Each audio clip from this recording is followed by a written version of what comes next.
they are into the 12th month.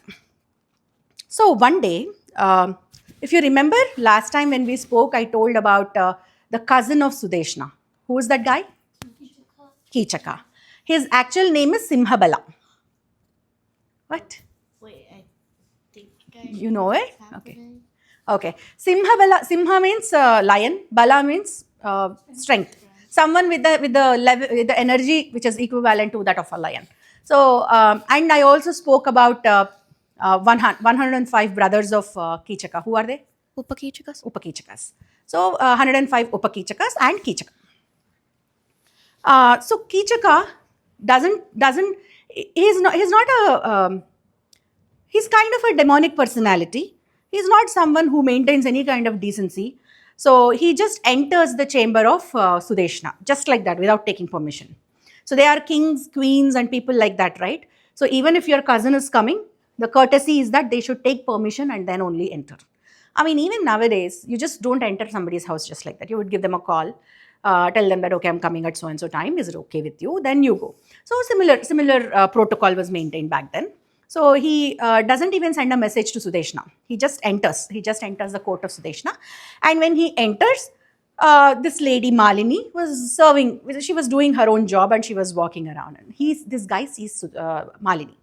And the minute he sees Malini, he wants Malini. So, wants meaning he wants her to be her partner, his partner.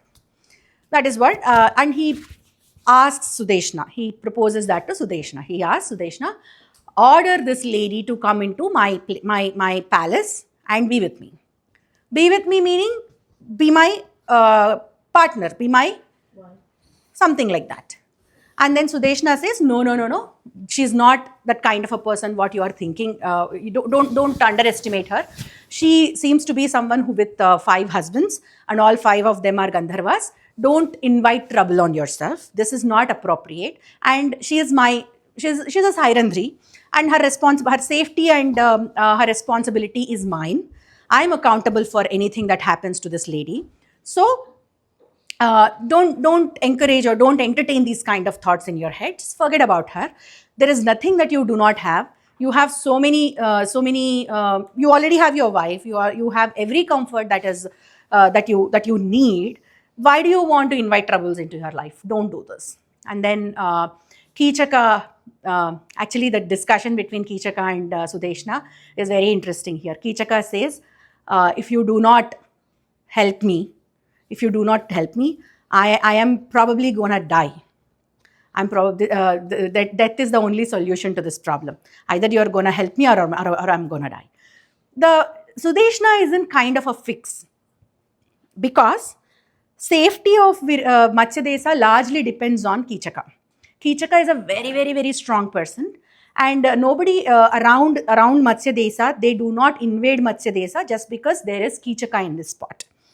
As I told you last episode, I don't know if you remember, Virat Raja is not someone who's a great warrior. There is no evidence, at least within Mahabharata, which says that Virat Raja really invaded a country or won. He went into a war, he won, he killed so many people. There's nothing. You don't see anything of that nature in Mahabharata. So why is it that all the kingdoms around Matsyadesa are not invading Matsyadesa is only because there is Kichaka and he is extremely strong and he is the Senadipati of Virat Raja. Senadipati means commander-in-chief, army chief kind of a role. That is why nobody actually invades him. So and Kichaka is a nasty fellow. So if Sudeshna tried to convince him, but she failed to convince him. So what will she do next? If he really, he's very adamant. There is after so much of discussion also, she could not convince this guy.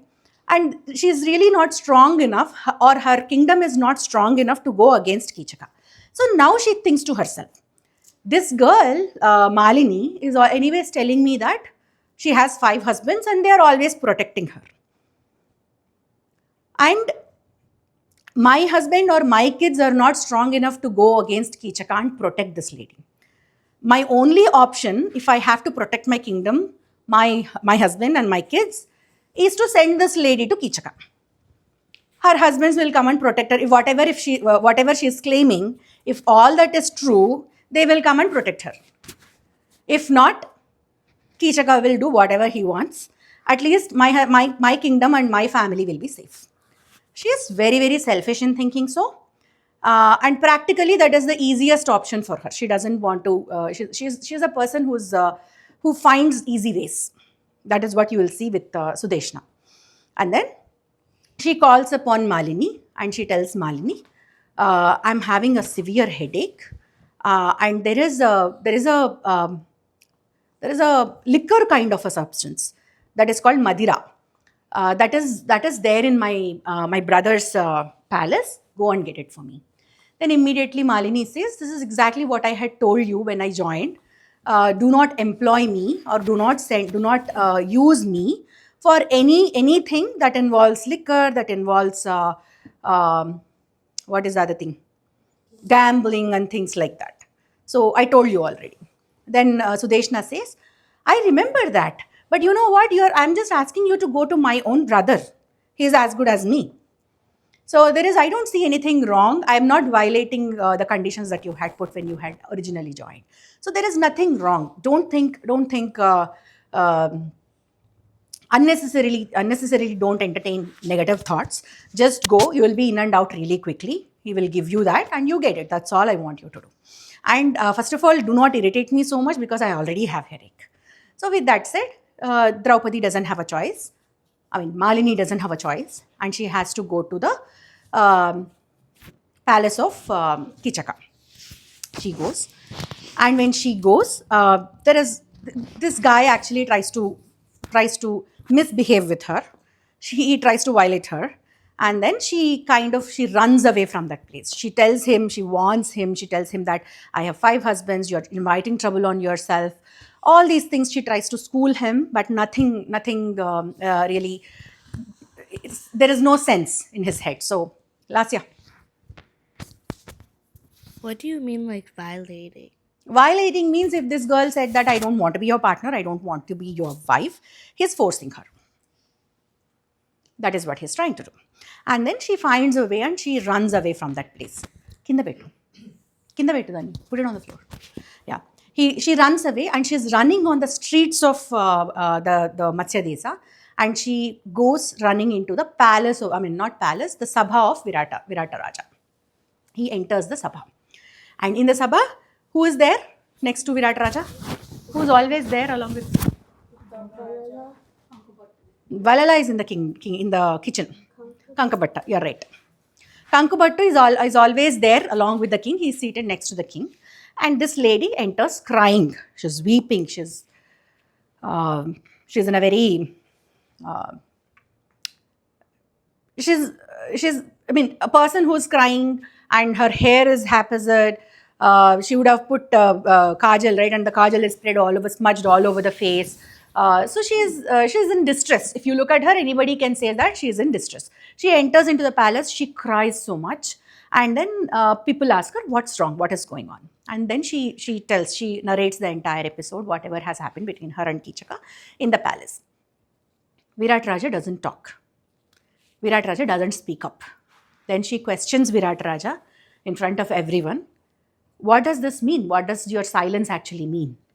And then, and her questions are very logical and everybody is staring at her, because generally women in those days were not very, they wouldn't dare to speak in public. So everybody is just staring at her. Now, if there are any spies of Duryodhana in that place, they would know that this lady is nobody other than Draupadi, right? Or at least they will have a question, they will have a doubt. Oh, maybe this is Draupadi, because it doesn't feel like she's a servant or she's a maid. Then Kankubattu is there, and Kankubattu intervenes and says, "Oh, lady, you are claiming that you have 5 husbands, right?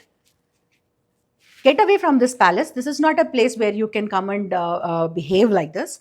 Get away from here, and maybe one of your 5 husbands will come and save you. But this is not at all a place where you can stand and question the king this way. You need to first get away from here. So by saying that, what exactly is he meaning? Yeah, go on. Be careful. Be careful about what? Someone might have a doubt on Yeah. who you are. So that is exactly what he's trying to indicate. And Bhimasena is also there in the scene. Actually, Bhimasena is also sitting in the sabha, and Bhimasena immediately runs to a place where there is a huge tree, and he tries to pull the tree out because he is very very angry.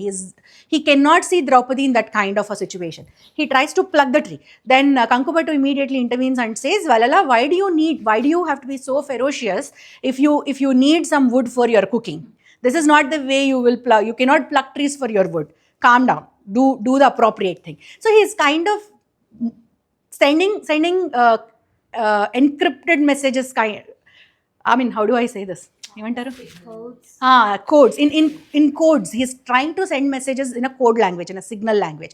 He cannot come out and control his brother. He cannot openly control his wife, right? So he's trying to send those signals. But Draupadi doesn't budge. Draupadi continues to argue. Draupadi says, "Is this how you treat women in your kingdom? If a person who is coming out and expressing her anguish is not getting any kind of protection from the king himself, where can she expect the protection from?" She starts questioning. At that point, Dharmaraja is very very anxious. Oh my God! If I leave this situation like this, at any moment the truth might come out, saying that we are Pandavas and she's Draupadi. So I need to intervene. So then he says, are you shameless? What kind of a woman are you? Why are you standing in the middle of so many men and moving your hands and you're dancing and you're trying to talk here? I already told you, this is a place that is not appropriate for you to talk. Why don't you just go away? And at that point, Draupadi feels extremely insulted.